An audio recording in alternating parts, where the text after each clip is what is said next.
Hello and welcome to Friday's edition of Cracking the Cryptic. I realised I had the wrong glasses on there as I was starting the webcam, and that is no excuse because I've got glasses staring at me from this grid, which is called Ninja Turtle by Die Hard.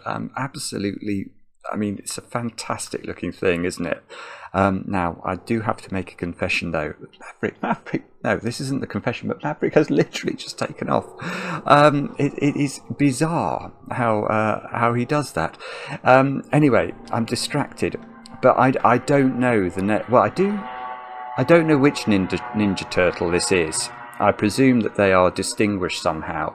I know there's one called Raphael, and there's one called Michelangelo, and there's probably one called Donatello. I don't know what the other one is called. I think there are four. But anyway, we're going to be having a go at this in today's video. And yeah, truly an absolutely sensational looking grid. But I have loads of things I want to talk to you about before we kick off today. I'm going to start off with, what shall I start with? I'll start off with crosswords. I released a bonus crossword video on the channel this morning where I tackled today's Times crossword. That might be useful for those of you who are wanting to get into how to solve cryptic crosswords, sort of go through the clues quite slowly. For those of you who are more expert in cryptic crosswords, Mark's solve of the Times Club monthly special for, I presume it's for June. I know he sometimes does them a month in arrears, so it might be the May one. But anyway, that's going up on Patreon tomorrow, so check that out. And also, I wanted to share with you this grid. Ah, that's not it. Where is it? That's something else I want to share with you in a minute. This grid, which is the finished solution, I probably should have spoiled that, it's the finished solution to last Tuesday's New York Times puzzle. So it's quite old, it's not exactly brand new. But why did I want to show you this? Well, it's a quite extraordinary grid. And I invite you, actually, if you can't see why it's extraordinary immediately, I would have no problem with that because I finished the puzzle without realising what was extraordinary about it. Apparently there was an announcement above the puzzle or something, but I never saw it. But it's been brought to my attention since, and I've studied it now, and it really is an absolute work of art. If you look at the central row, that sort of might give it away. So you've sort of got Av, race car, Eva. But you might notice that you could reverse that. You can reverse it and read it from the other end, a bit like a palindrome. It would still read Av, race car, Eva. And that might trigger something in your brains. If you actually if you imagine that this puzzle was rotated 180 degrees around its central cell, everything would map to itself, which is extraordinary in the case of letters. So everything, every word that's entered in this puzzle has to have a meaning the other way up because it will appear the other way up in its symmetrical counterpart position. So DAP becomes pad, Tatars becomes sat at, lawn becomes enroll, snoops becomes spoons, and that works for every across and every down answer. I think this is just absolutely amazing. It's really, really stunning, and for that reason, I wanted to share it with you. And now this is just a bit of fun. I mean, as those of you who watch the channel will know, I'm a huge poetry fan, and my favourite sort of modern poet is a chap called Brian Bilston, who, anyway, I've talked about Brian on the channel before, but he released this on Twitter today to celebrate today being the start of the Ashes, which are of course England play Australia every 2 years at cricket, and I just think it is wit personified. So it's to be sung presumably to the tune of Let It Be. So I'll butcher it now, but Border Bairstow, Boone and Potham, Bradman, Broad and Brearley, speaking words of wisdom, let her be. And the words of wisdom, those of you who don't know anything about cricket, this will not mean anything, but wisdom is, of course, the cricketing Bible, the big yellow book of all knowledge. So I just thought it was brilliant. That's just epic, and I want to share that with you as well. What else can I tell you about today? I'm going to do some shout-outs. I'm going to start off with not a birthday shout-out, but a wedding shout-out. Amb and Jack are getting married today. fantastic. I hope that you both, I think you both do watch the channel, and I hope you obviously have a fantastic day today with, well, of course, wedding cake. So you're going to have cake and get married. I mean, what could be better? Next shout out is for a birthday, and it's for a very special person to us, Emily Williams, who is the most amazing commentator on the channel. She watches every video and always leaves a delightful comment. She also helps us with lots of jobs around the channel. She's an absolutely amazing person. We're so grateful to have people like Emily watching. And Emily, your husband Byron wrote to us and said you'd appreciate the shout out, and I'm glad he did, because we would have liked to have shouted out your birthday. So I hope you have a great one with, of course, lots of cake. Next, Francisca. You've turned 28 today, and I know this because your husband Christopher over there in Bavaria wrote to us. Bavaria is one of my favourite places in Europe, without a doubt. It was the only good thing about working. I used to work in a bank, and I used to have to go to Bavaria sometimes, and sometimes if I was really lucky, I would go cycling in the Bavarian Alps, it was just absolutely stunning. Anyway, Francisca, I will tell you what Christopher wrote about you. He described you as the funniest, kindest, most generous person on the planet, and he's still as much in love with you as when you first got together. Well, that must be nice to hear. So, Francisca, I hope you have an absolutely brilliant day today. And then finally, one more birthday, not 28 this time, but Loop, you've turned 27, and I know this because your partner, Calvin, wrote to us. And Calvin also eulogised about you, Loop. He says that you're a truly remarkable woman, kind, witty, charming, and easily the smartest person he's met. And apparently you get very cross with me when I'm slower than you, Loop. I'm sorry about that. I wish my brain was better as well. But anyway, Loop, I hope you have an absolutely brilliant day today with lots of cake. Now, the only other thing I wanted to say is we've still got our Patreon reward going on, the Planet Suite over there. Oh, actually, I've remembered something else. The Planet Suite, which is the competition runs until the 20th, so still a few days left. But on Sunday, we are going to continue this trend we've started of having something for children over on Patreon. So we've got a whole series of 4x4 Sudoku. So these are really, really straightforward and might very well be appropriate if you've got a toddler, or maybe a bit older than a toddler, but sort of if you've got young kids and you want to get them into this hobby that we all love so much, it really should be suitable. So that's coming out on Sunday on Patreon. And our Patreon fact about planets today comes from Matteo. Matteo, I know you've been unwell recently. I hope that you're on the mend, my friend, and thank you for writing to us. And Matteo's fact, which is about Saturn, is that apparently on Saturn it sometimes rains diamonds. Can this be right? Apparently in the lower depths of Saturn and Jupiter, the temperature and pressure are so extreme that diamonds melt into liquid and form a kind of diamond raindrop.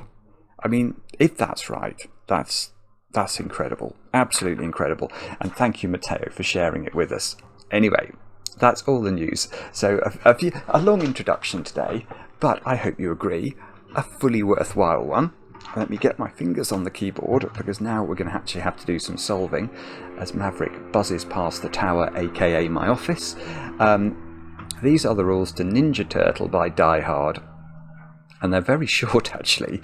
Each row, column, and 9-cell region must contain the digits 1 to 9 once each. Now, right, okay, so I can actually see that there are 9 cells in this puzzle that are not in 9-cell regions. So the eagle-brained amongst you should immediately be able to deduce something about those cells, but I'll get onto that. It's probably more solving than reading the instructions. Digits on arrows must sum to the digit in the attached circle. So those 3 cells add up to that circle. So let's fill them in. 1, 2, 4. 1 plus 2 plus 4 equals 7. That's what we'd have to put in the circle. That's all the rules. That's literally all the rules. Do have a go. The way to play is to click the link under the video as usual. But now I get to play. Let's get cracking. I have no idea how hard this is. I'm hoping it's not going to be monstrous because it's a seriously hot day here in the UK. My office is sweltering, so if I have to sit here for 2 hours doing battle with a Ninja Turtle, I'm going to be broken by the end of it. Yeah, okay, well, let's just come back to the fact that there are, I think, only 9 cells that are not in 9-cell regions. Well, that means there should be 8. 2, 3, 4, 5, yeah, 6, 7, 8. So there are 8 9-cell regions in the puzzle. So what must these extra 9 cells be? Well, they must be one set of the digits 1 to 9, mustn't they? Because in all of the other 9-cell regions, we're going to have one of the digits 1 to 9 in each one. So in order to make sure that we've got 9 of each digit, these cells, let's just highlight them for a moment. Oh, that's a terrible choice of colour. Oh, actually, I managed to choose, actually, I'll make them yellow. I think yellow will show up better. No, it really doesn't, actually. Blue? Yeah, okay, so those blue cells are one set of the digits 1 to 9. Now, right, so actually that might be interesting, because there's a lot of arrow circles in these cells. Yeah, okay, I'm going to start labelling my arrow circles. Those digits all have to be different. So they've got this arrow circle here must be at least 6, because 1 plus 2 plus 3, which is the minimum we could put on the arrow, would be at least 6. By symmetry, that's exactly the same. Okay, no, these aren't quite... This one isn't quite as good. It's still not bad, actually, because the minimum I could put into those on those arrows would be 1, 2, 3, and 4, which add up to 10. Now that's on 2 arrows. 10 divided by 2 is 5, so the minimum I could put in this circle is 5. And that's the same, got the same principle, look. Now remembering that these are all different digits is quite interesting. If we could get rid of 5 from these two, then these cells would form a 6, 7, 8, 9 quadruple. Which feels to me like that's what we're sort of being asked to think about. That one, no, that one really isn't very restricted. Oh, although that's got to be at least 3. Because the minimum I could put on its arrow would be a 1, 2 pair. And that means... Oh, I didn't see that one. that one, because it's sort of the bridge of the glasses, is a bit more invisible. But I was thinking that means 1 and 2 in the circles.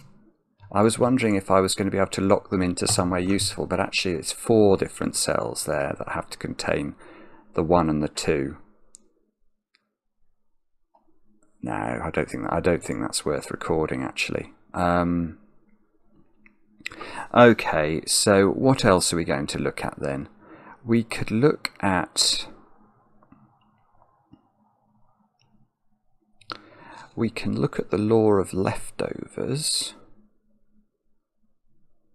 Yeah, okay, if you look at the top of the grid, the law of leftovers is a technique for solving irregular Sudoku. What do I mean by an irregular Sudoku? I mean a Sudoku that doesn't have 3x3 boxes in it. Now this Sudoku has no 3x3 boxes, so it's a good candidate. And if you've never seen the law of leftovers, you'll probably be surprised if I tell you that those cells are the same as those cells.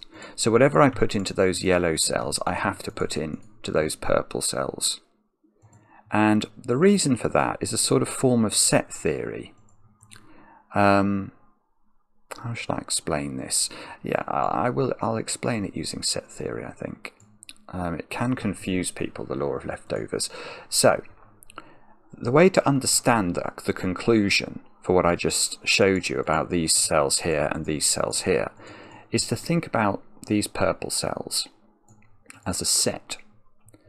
And we can describe exactly the contents of that set in the finished solution to this puzzle. Those purple cells are going to be 3 sets of the digits 1 to 9, because there must be one set of the digits 1 to 9 in row 1, one in row 2, and one in row 3. So imagine we wrote those on Scrabble tiles. So we had 27 Scrabble tiles. Then 3 of those Scrabble tiles would have a 1 on, 3 would have a 2 on, 3 would have a 3 on, all the way through to 3 having a 9 on. Now, I'm now going to highlight a different collection of digits and ask you, let's highlight those digits. Oh, blue, I'll make them blue. So focus on the blue cells now, and you can see that the blue cells are 3 complete regions of the Sudoku. Now 3 complete regions of the Sudoku also must contain the digits 1 to 9 once each, by definition. So the blue cells are actually, they contain the identical contents to the purple cells overall, because there's going to be 3-digit 1s, 3-digit 2s. Imagine we wrote on a different set of 27 Scrabble tiles all of the contents of the blue cells. Now we put the purple in a bag and the blue in a bag. Now our blue and purple bags now contain exactly the same Scrabble tiles. And then we can start cancelling out. So we can fish around in our bags and we can find whatever digit corresponds with this cell. And we could take it out of both bags. And now we'd have 28 tiles left in both bags, but the contents of both bags would still be the same, wouldn't it? Because they were the same. There were 3 sets of the digits 1 to 9 before we did anything. We just took the same digit out of both. And we can keep taking the same digits out of both. You don't have to know what these digits are. All we're doing is saying that whatever happens to be in this cell in the final solution, we're going to take it out of both bags. And you can see now what we get left with. We get left with these 3 blue digits in the blue bag and these 3 purple digits in the purple bag, and therefore they must be the same. And so it's a long-winded way of explaining the conclusion that I showed you before. Now, the question though is, can we use that to our advantage?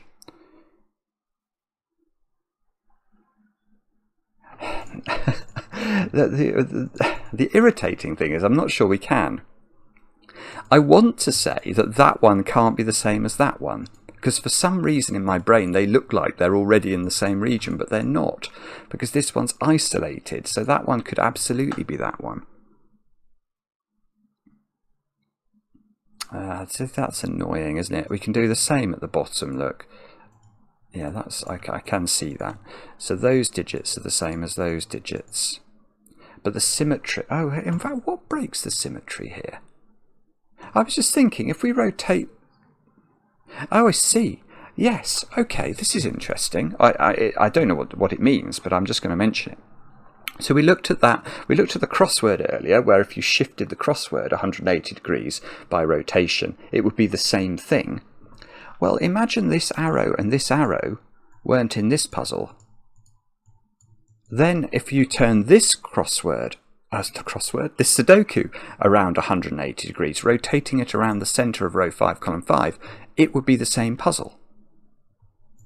So the only thing breaking symmetry here are these 2 arrows. So these 2 arrows play an important part, even though they're very short.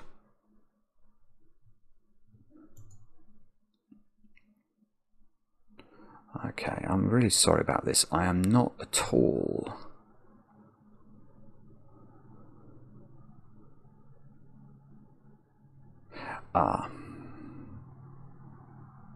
All right, I've got one thing. I've got one thing which presumably is going to work over there as well. So my trick with the purple and the blues, I can do it in 3 columns as well. I can do it in columns. So I don't know if you'll be able to see this, but I can see that those 3 digits, these 3 here, are exactly the same as those 3 digits.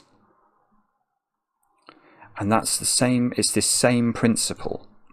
So those 3 columns contain 3 sets of the digits 1 to 9. These 3 boxes contain 3 sets of the digits 1 to 9. So everything common can be eliminated, and you can see those three are sort of sticking out of one end, and these three are left in the other end. So these three and these three have to be the same. But that's really, really interesting. Yes, and I know, you should never encounter me at a party. If you see me at a party, run the other way. These are the sorts of things I want to talk about. But this digit then has to appear, by that logic, this digit has to appear in one of those three cells. Well, where does it not go? It doesn't go on its own arrow. I mean, if that was 7 and you put 7 on this arrow, what would the other two cells have to be on the arrow? They'd both have to be 0. They are not good Sudoku digits. So that digit is that cell. And I'm running a bit out of colours here because of the sort of mutant ninja colours. That sort of make it, that's absolutely revolting. But hopefully we can see that they're the same. Yeah, okay, and I can run that logic just exactly the same on the final 3 columns. So this must be 6, 7, 8, 9. And those 2 digits are the same. What should we use for that? Let's use... Will I get away with orange? I think I can get away with orange. I can sort of see that. Now, right. This is huge. Now that digit has to appear on this arrow. So that digit is 5 or 6. So because of this logic that says those 3 cells are the same as these 3 cells, this cell has to be on this arrow. And it's a 3-cell arrow. You can't put 7, 8 or 9 on a 3-cell arrow, because even if you add 1 and 2 as the other 2 digits, you'll arrive at 10, which is a double-digit number, which can't go in that cell. So this digit is one of those 2. I'm going to start moving on to letters, I think. That digit is in one of those 2 cells, for sure. And that digit, which I'll label B, is there. So this is sort of an A-B pair. Let's put that in actually in the middle, like that. And, oh, okay. So this digit... Well, that digit's low. It's 1, 2 or 3. Because even if A is 5, I put 5 here and I make B 1, these 2 would add up to 6. And this cannot be greater than 9. So this has to be 1, 2 or 3. And because this is 5 or 6 and I'm adding at least 1 and 2 to it, this square has to be 8 or 9. It can't be 6 or 7 anymore. And the beautiful thing about this, of course, is that this logic... Basically, whenever we do any logic in this puzzle that does not involve these cells, we can just copy it across to the right-hand side or the top or the bottom because of the symmetry. So now we can label that cell C. We know C is going to be in one of those 2 squares. We can label this cell D. We know D is going to be in one of those squares. We know this square has got to now be 8 or 9. This square is not allowed to be 7, 8 or 9. Now can we get this down then? And this. So if this was 1, so 5, 1, we could have B as 3, couldn't we? So B and D are from 1, 2 and 3. And right, so that one there is the same as that one. So those 2 we can do that same logic on.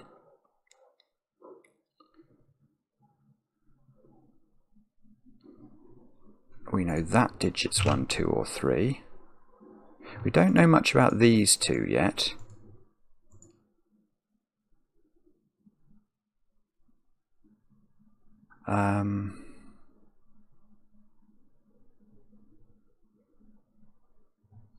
Okay, but we do know that this is a 5, 6 pair.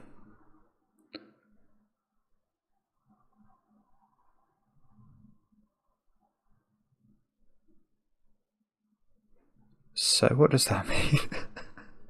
What does that mean? That means that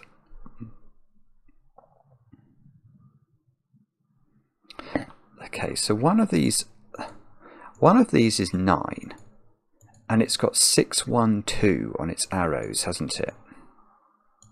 Whichever one of these is 9.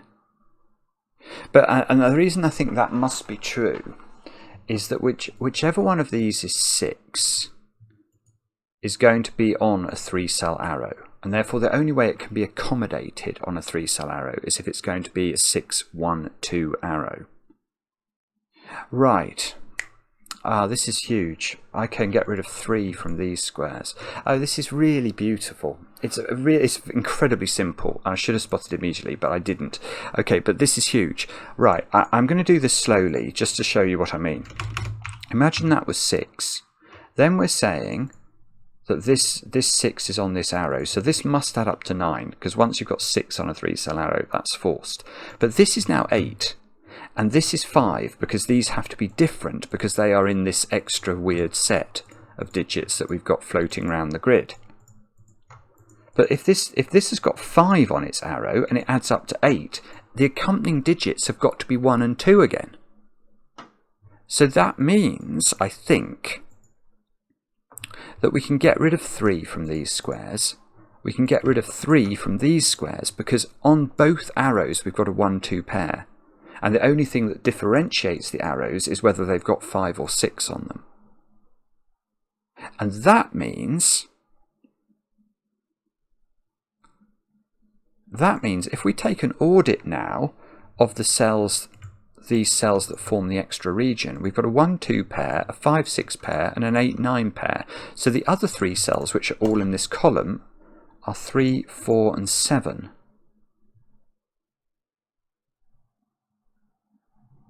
And that is on an arrow, and that, I don't know, actually we can't really say anything about that, I don't think.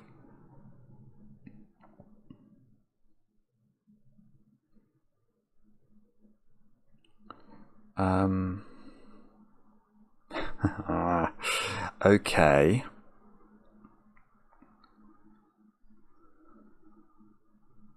I don't think this can be 3. Because if this is 3, this is a 1, 2 pair. How would I make this arrow add up to as small as 6? I couldn't.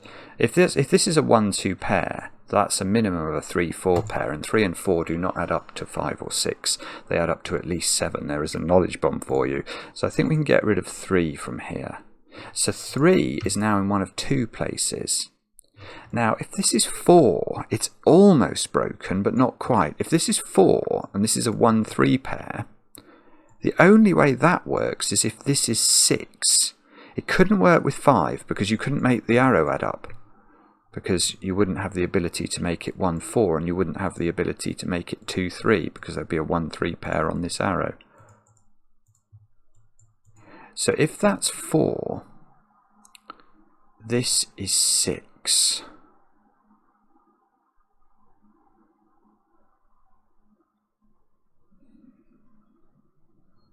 And that would be 5. Yes, okay, so one of these arrow congregations, either this one or this one, does have 1, 2, 3, and 4 on it, actually.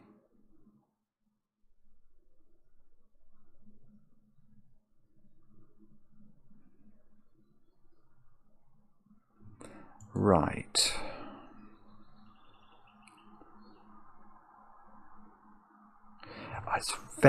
It's very nearly impossible for this to be 4, you know, because I've just noticed there's a 1, 2 pair looking at it, because remember on this arrow there's a 1, 2. We don't know where it goes. But A or B is a 1 or a 2, so there's a 1, 2 pair there, so that is at least a 3. Can we get rid of 1 or 2 on this?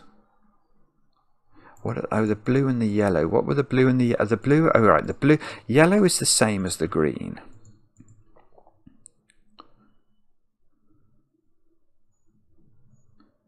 Oh, that's nearly really interesting. Right, D, which has to be a yellow cell. D can't go there.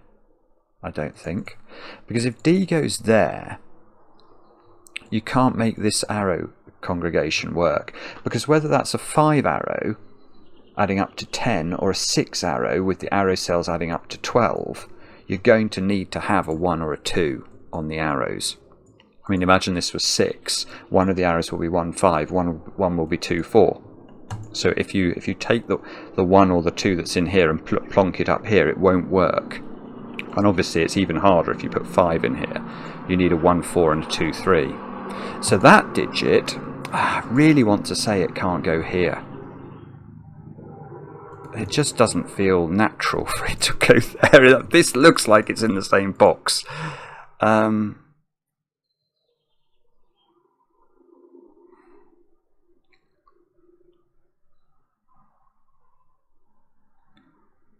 don't know. Oh, bobbins. Sorry, I'm not seeing how to do that. Grey has to appear in this box, doesn't it? So grey, this grey digit is in one of those 2 squares, and therefore orange is in one of those 2 squares.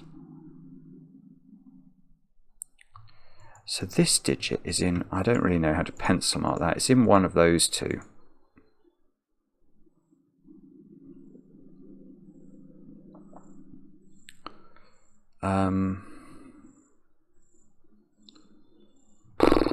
I don't know.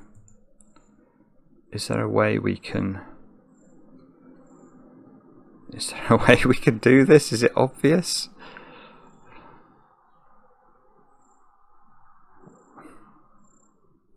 I don't think it's obvious, is it? That digit. I'm not sure. I'm a bit stuck, I'm afraid. I think that's going to be exactly the same logic at the top. So this digit can't, yeah, that B digit can't go there because it's going to break that congregation of arrows. So that digit is either there or there.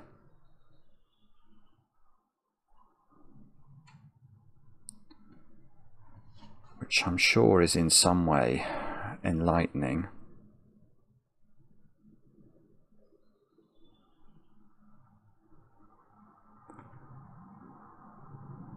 Oh, no. Oh my goodness me. Oh my goodness me. Right. Sorry. Loop will have been shouting at me. I'm so sorry. Okay, I didn't spot this. Right. A is in one of those cells. So A is not there, is it? Oh goodness me, that's awful. So therefore that's B. Now B is that digit. So does that? So that means, yeah, we've done it. We've done it. Okay, I can do it. This is gorgeous. Okay, I'm gonna come back to D.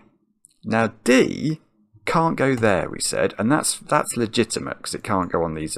If we put D there, this arrow congregation doesn't work. Now, this square is a 1 or a 2. Let's actually put that in. It's a 1 or a 2 and it's equal to this digit. But so if we were to put D into this square, well, that square sees a 1, 2 pair. These 2 digits are different, obviously. But this square sees that one in its region and that one in its row. And that cannot work. So D cannot go there. So D, against all instinct, goes here. Which means that one... Ah, this is beautiful. This is really clever. This is just very, very clever, this puzzle. Because now this one can't go. It needs to go in yellow. It can't go there. And it goes there, which will, let's put in 4 or 7. But it's not 4. Because if this is 5 or 6, you need to have 4 on the arrow. If it's 6, one of these arrows is 2, 4. If it's 5, one of these arrows is 1, 4. So we've now learned that this is 7. That's 7. This is 5 or 6. This is A as well. Let's not forget that. To the extent that might matter. We know that's B. So we know this is D, don't we? I'm going to get rid of the corner. I'm going to put this actually in the corner there. I think I'm going to find that easier to watch. So this is 5 or 6. 7 comes out of both of those squares by Sudoku. And I hope that that logic will work the other way round. Yes, okay, so if we look at C, C is a blue digit, so C cannot be there in row 4. So C we can take out. C is here, definitely. D we know is this digit, so this is a 1 or a 2. And let's keep having to flick between the letter tool in order to show this the way I want to. I'll leave C alone. So that's going to be A, no, not A, not D, B, sorry. Now, that digit can't be B, because B would see both versions of 1 or 2. That digit can't be a 1 or a 2, that will break this arrow, so B is here. Let's put the corner mark in. That cell is therefore here. Oh, I've broken it. Sorry. Oh, no, I haven't. Oh, that's... Okay, it's just more sick Sudoku setting. Right, okay.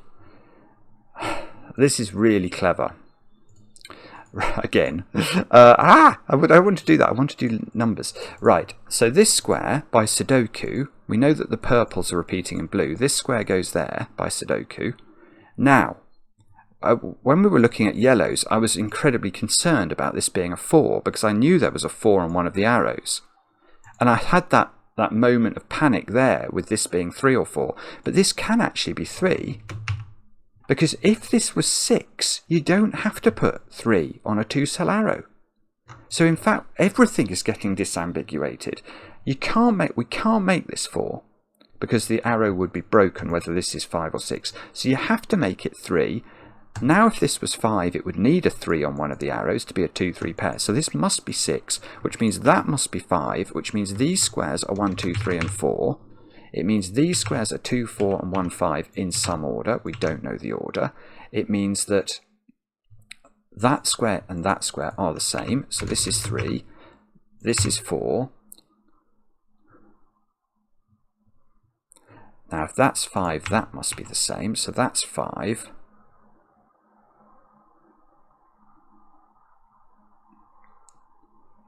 And...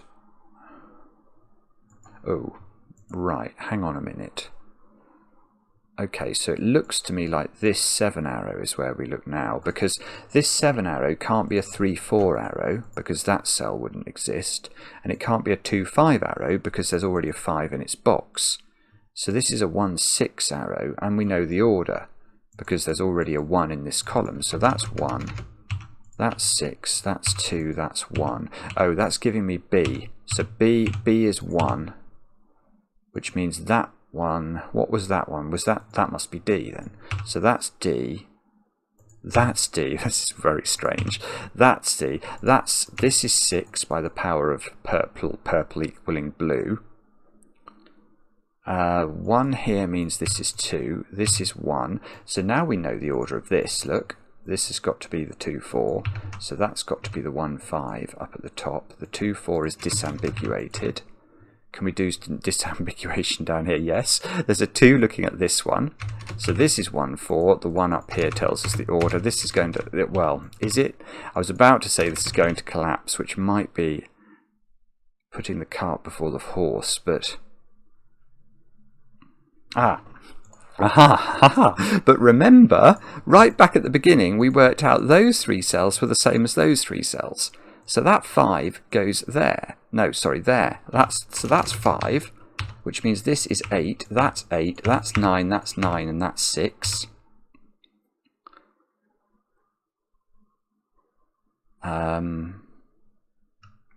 How is this arrow not... oh, no, okay, that is the same, isn't it? The 2-3 isn't done here, the 1-5 isn't done here. This square is at least a... oh, no, this square is at least a 5, actually. Look, 1, 2, 3, 4. All look at this. So that's 5, 6, or 7. It's not actually, it's not 6. It's 5 or 7. And it's not, oh, it's not 7. Because if this is 7, 2, this would equal 9. And that would clash. So this is 5. This is 7. That's beautiful. The 5 and the 1 get disambiguated by this arrow. How many 1s have we got in the grid? A great many. Really a great many. But not quite enough, I fear. Oh, it's strange. No, it does work. If you look at 1s in the sort of, well, it would be the left-hand eye of the Mutant Ninja Turtle from his perspective. But the 1 has to go in one of those squares, which is actually forced. It's got to be there because of this one at the top. So does that work the other way around with 2s? No. No, it doesn't. How does that work? How is that symmetry broken? Yeah, 2s here and here. Plonk a 2 into these. I suppose that means that the 2s in the first 2 columns have been used up. So where does the 2 go in this part of the Mutant Ninja Turtle? It's got to be in one of those 2 cells. No, we can keep going actually. Where does 2 go in this box? It's got to be there. So that's 2, that's 2. But this is not unwound, which is very, very strange. Oh, what about the central column, though? 8s and 9s to be played. No, okay. I don't think we can do that. I'm not sure. I'm not sure. Let's try. I'm very unsure as to where the easy win is. Hang on, did we get all the 1s? We got all the 1s. We couldn't get all the 2s. Let's check 3s. Although, I've only got, no, it's not going to be, oh. I suddenly thought it was going to be 3s, but I realised that this region already had a 3 in it. 3s in this region down here are in one of 2 places. So, oh, nearly. So 3s are in one of those 2 cells. In this sort of version of box 8. 4 is nearly interesting in this region. It's got to be in one of those 2 squares, which means 4 is in one of those 3. Well, there's a 4 here, so 4 is in one of those. Yeah, this, I don't think we're quite getting the point of this. 5 in this region. I think it's in the same places that 4 is. So that's a 4-5 pair now. And that's actually resolved. Okay, so 5s apparently. I should have been focusing on those. Didn't even occur to me to look at those, to be honest.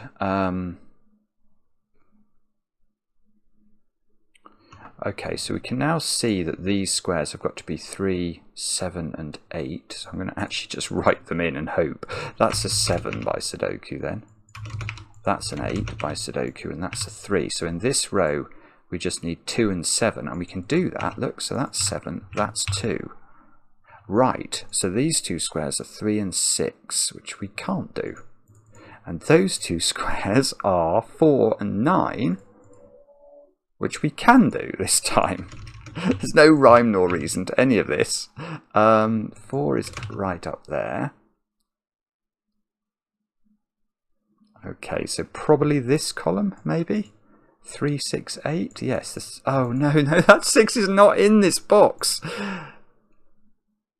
And so really not, actually. Well, in fact, that's a naked single. That's an 8. It sees 3 and 6. So this is 3 or 6. And this is 3 or 6, but I don't think we know the order. Okay, well, this column. Oh no, hang on, we can use the fact that I pencil marked 3s. So that's a 3.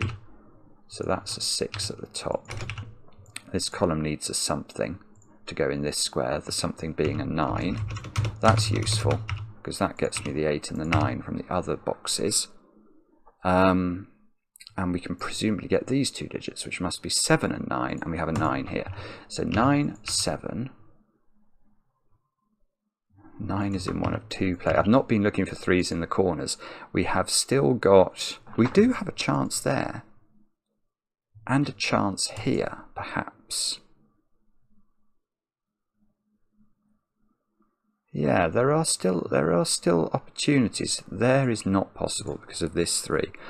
4, 6, 8 down at the bottom. Okay, this is a naked single 6. And this is a 4, 8 pair. Now this row, surely 5 and 7. Is that 5 in that box? It is. So that must be 7. That must. Oh, that's horrible. Seeing these 5s together like that. But I think we're still okay. 3, 9, and 4 into these squares. I'm just going to pencil mark them up, and then we can stare at them. That's not able to be 3. So I see we've got a 4, 8. Oh, look, that's become a naked single. That's 9. So that's 4. That's 4. That's 8. These squares here are a 3, 9 pair, and the 9 is useful. So 9 and 3 go in. This column needs 5 and 8, which we can do. This box needs 3, 4, 7, which means that's a naked single. You always seem to end up with a strange naked single in these ring shapes. This row needs 4 and 7, which makes that 4, and that 7. Take 4 out of the corner. These squares are 5, 6, and 8 by Sudoku. So the 5 goes here. And we think we get left with a 6, 8 pair. And the top row needs 3, 7, and 9. So the 7 can be placed. Which does the 3 and the 6, does the 6 and the 8. No, yes, look. 3, 3, looking here. That is going to be a 3 in the corner. I'm going to leave it till the end. It's not how I eat my cake. When I eat my cake, I eat the icing first. But in this instance, this feels the appropriate way to finish this puzzle. I think this is the last digit. Let's see. That's 3 in the corner. That's 3 in the spotlight, losing its religion. If this is right, this is just magnificent. Yes, it is. That is such a clever puzzle. That is such a clever puzzle. There have been two episodes of singing today. I'm sorry about those episodes. They are dreadful, aren't they? But that puzzle was anything but dreadful. It was gorgeous. I mean, actually, if I have to do a regular Sudoku, which I'm always a bit nervous about doing on the channel because it can lead to very long solves where you're trying to figure out how the geometry slots together. But this was cool. This was cool because the geometry was very glaringly obvious. I mean, it's a very simple use, in inverted commas, of the law of leftovers, or at least very easy to see. But it's not easy to extract the logic from it that you need using the arrows. But this is a very, very good puzzle. I loved the fact that this extra region could entirely be disambiguated by sort of just thinking about how the arrows worked across the boxes. It's a seriously good puzzle, that. Really, really impressive, Die Hard. Loved it. Let me know in the comments how you got on. I enjoy the comments, especially when they're kind. And we'll be back later with another edition of Cracking the Cryptic.